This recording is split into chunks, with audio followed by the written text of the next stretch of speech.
आप लोग। हमने केमिस्ट्री को पूरी तरीके से नहीं, पहला चैप्टर पूरा खत्म कर दिया है। लिंक डिस्क्रिप्शन में है, आप जाकर के अगर वीडियो नहीं देखी है तो जाके जरूर देखो और उन वीडियोस पे रिव्यूज हो अपने। तो हम आज से बायोलॉजी का first chapter the fundamental unit of life, cell के बारे में पढ़ेंगे। तो एनसीईआरटी ने हमसे क्वेश्चन पूछा है कि fundamental unit of life cell को क्यों कहते हैं। तो इसके लिए हमको सेल के ऑर्गन्स के बारे में ज्यादा पढ़ना है। इस वीडियो में हम सेल थ्योरी, डिस्कवरी और थोड़े माइक्रोस्कोप के बारे में बात करेंगे। तो सेल 1665 से पहले लोगों को कुछ पता ही नहीं था कि ह्यूमन बॉडी या फिर कोई लिविंग बॉडी सेल की बनी है। 1665 में Robert Hooke, the famous biologist Robert Hooke ने सेल डिस्कवर की। उन्होंने डेड सेल को अपने ही बनाए हुए प्रिमिटिव माइक्रोस्कोप बनाता है, उस माइक्रोस्कोप में डेड सेल को देखा। डेड सेल कैसे? जिस सेल में जान ना हो, है ना, जो लिविंग ना हो, डेड है। तो उन्होंने कॉर्क, जो बॉटल की ढक्कन होती है ना, ये जो बॉटल की ढक्कन है यहाँ पे, तो पहले जमाने में इस बॉटल के ढक्कन की जगह पे कॉर्क इस तरह से फिट किया था। तो कॉर्क, उन्होंने कॉर्क में सेल को देखा, डेड सेल को देखा। तो उन्होंने एक हनी कॉम्ब जैसा, मधुमक्खी के छत्ते जैसा स्ट्रक्चर पाया और उस छत्ते वाले स्ट्रक्चर को उन्होंने सेल नाम दिया। सेल नाम लैटिन वर्ड से लिया गया है जिसका नाम है सेलुला, आई थिंक सो। उसका मतलब होता है, सेलुला का मतलब होता है छोटे छोटे कमरे। तो हनी कॉम्ब को अगर आप देखें तो छोटे छोटे अपार्टमेंट्स दिखेंगे, तो उसी के बेसिस पे सेल का नाम सेल पड़ा। क्यों? क्योंकि वो बहुत ज्यादा छोटे छोटे कमरों जैसी थी। लैटिन वर्ड में सेलुला को छोटे छोटे कमरों मतलब कमरा बोला जाता है। सेलुला का मतलब होता है छोटा कमरा। आफ्टर वाइल, कुछ सालों बाद, एंटोनी वेन लुई हुक नाम के एक साइंटिस्ट थे जिन्होंने लिविंग सेल को डिस्कवर किया। लिविंग सेल उन्होंने पॉन्ड, एक तालाब था, उसी में जाकर के देखा। एक इंप्रूव्ड माइक्रोस्कोप बनाया उन्होंने। रॉबर्ट हुक वाला माइक्रोस्कोप आप ट्रैवल करके नहीं ले जा सकते थे, लेकिन लुई हुक वाला माइक्रोस्कोप आप कहीं पे भी ट्रैवल करा सकते थे। और उन्होंने पॉन्ड में लिविंग सेल को ऑब्जर्व किया। फिर बाद में उन्होंने ह्यूमन स्पर्म, रैबिट स्पर्म, कुत्ते, बकरी, गाय, सुअर, सब पे, मतलब जितने भी जानवर वो अपने पास थे उनके पास सबके स्पर्म की सेल्स को ऑब्जर्व कर लिया। और बाद में उन्होंने बैक्टीरिया और प्रोटोजोआ को भी ऑब्जर्व किया कि बैक्टीरिया और प्रोटोजोआ होते हैं। तो कुछ ऑर्गेनिज्म मल्टी सेलुलर होते हैं और कुछ ऑर्गेनिज्म यूनिसेलुलर होते हैं। इसका मतलब क्या होता है? ऑर्गेनिज्म में made up of many cells, कई सारे सेल्स से बना हुआ ऑर्गेनिज्म क्या होता है? Multicellular. Unicellular, as the name suggest, uni का मतलब होता है एक, यूनिसेलुलर मतलब सिर्फ एक सेल से बना हुआ।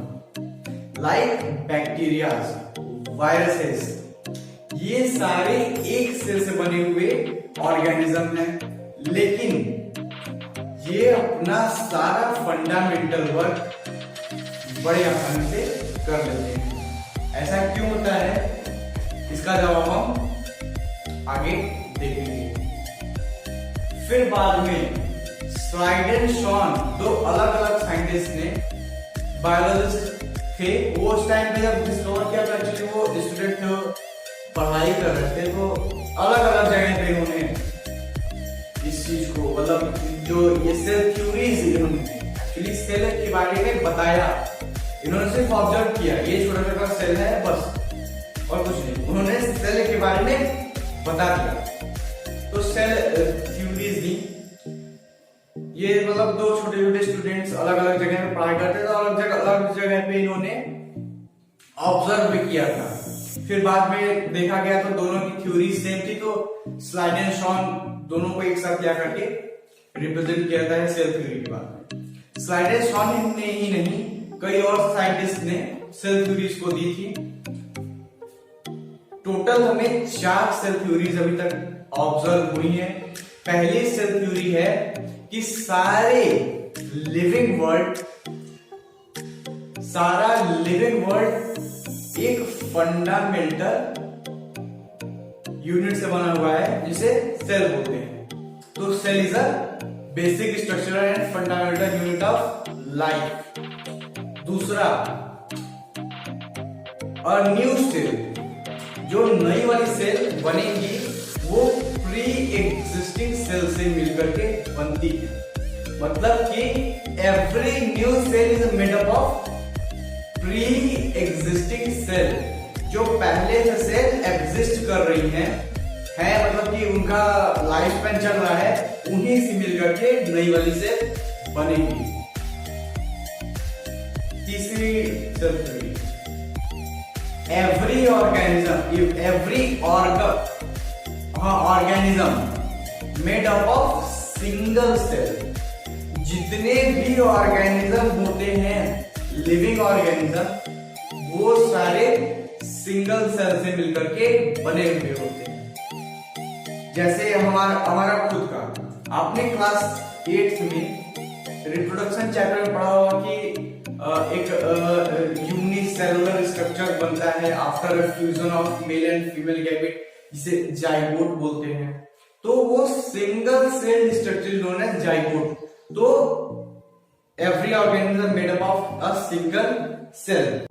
लास्ट सेल थ्योरी ये थी कि जितने भी ऑर्गेनिज्म होते हैं, जितने ऑर्गेनिज्म हैं, वो सारे सेल और उसके मटेरियल से मिलकर के बने हुए होते हैं। ध्यान से सुनना, सेल और उसके मटेरियल्स से। मटेरियल्स कहने का मतलब सेल के जितने भी ऑर्गन्स होंगे। तो एनसीईआरटी में एक छोटा सा एक्सपेरिमेंट दिया हुआ है, आपको ओनियन पील सेल ऑब्जर्व करना है। मतलब कि प्याज का जो छिलका होता है ना, और छिलके के ऊपरी सतह पे एक छोटा सा प्लास्टिक जैसा स्ट्रक्चर होता है, एक्चुअली सफेद वाली पन्नी जैसा, उसी में सेल को ऑब्जर्व करना है। तो आपको करना क्या है, अपने टीचर की मदद से उस प्लास्टिक वाले कवरिंग को, प्लास्टिक जैसे कवरिंग को निकाल लेना है, उसको पानी में अच्छे से धुलना है और उसमें ग्लिसरीन डालना है, कुछ देर छोड़ देना है। फिर सैफरीन एक सोल्यूशन होता है, रेडिश कलर का, रेड कलर का एक्चुअली होता है, वो कलर करने के लिए होता है सेल को, उसको डाल देना है। कुछ देर रखने के बाद उससे जब स्वेल अप हो जाएगी तो आप उसको कंपाउंड माइक्रोस्कोप में ऑब्जर्व करोगे तो आपको वही एक ब्रिक जैसा स्ट्रक्चर देखने को मिलेगा, ईटे जैसा स्ट्रक्चर देखने को मिलेगा। अब एक बात और समझ लो, कंपाउंड माइक्रोस्कोप में ले बोला, अभी तक 2 तरीके के माइक्रोस्कोप बने हुए हैं। कंपाउंड जो अभी तक मतलब अभी चल रहे हैं, जो भी मॉडर्न वर्ल्ड यूज कर रहा है, 2 तरीके के हैं, कंपाउंड है और इलेक्ट्रॉन माइक्रोस्कोप। तो कंपाउंड है जो वो इधर उधर चीजें जो आसपास वाली, और आसपास वाली चीजों को डिटेक्ट करता है। इलेक्ट्रॉन माइक्रोस्कोप्स बड़े बड़े कॉलेज में लगाए जाते हैं, कॉलेज में, यूनिवर्सिटीज और क्या नाम है, हॉस्पिटल्स जो बहुत बड़े बड़े, ये नॉर्मल वाले नहीं, बड़े बड़े जगहों पे इलेक्ट्रॉन माइक्रोस्कोप्स का यूज होता है। लैबोरेटरीज में इसका ज्यादा यूज होता है इलेक्ट्रॉन माइक्रोस्कोप का, क्योंकि ये बहुत ज्यादा, मतलब कि अगर मैं बात करूं सेल का कोई ऑर्गन है तो उस ऑर्गन के बारे में, मतलब ऑर्गन के बारे में पर्टिकुलर जाना है तो उस ऑर्गन में बहुत बड़ा ऑर्गन बना देगा, उसी छोटे ऑर्गन को जूम आउट करके बहुत बड़ा ऑर्गन बना देगा। लेकिन कंपाउंड माइक्रोस्कोप ये चीज नहीं कर सकता। ये कंपाउंड माइक्रोस्कोप सिर्फ सेल और उसके ऑर्गन्स को बस छोटे छोटे डॉट्स में दिखा सकता है और कुछ नहीं। तो यहाँ पे हमारा इंट्रोडक्टरी पार्ट खत्म। अगले पार्ट से हम डायरेक्टली सेल ऑर्गन्स की ही बात करेंगे, क्योंकि सारे क्वेश्चंस और जितने भी कुछ क्वेश्चंस होते हैं सारे बोर्ड में क्वेश्चन 12th में है, ये टॉपिक 11th में है, ये सबको पढ़ना है। और उसके बाद आपको तैयारी करेंगे तो उसमें सेल ऑर्गन्स के बारे में बात की जाएगी। तो हम डायरेक्टली सेल ऑर्गन्स पे आएंगे। Thank you so much.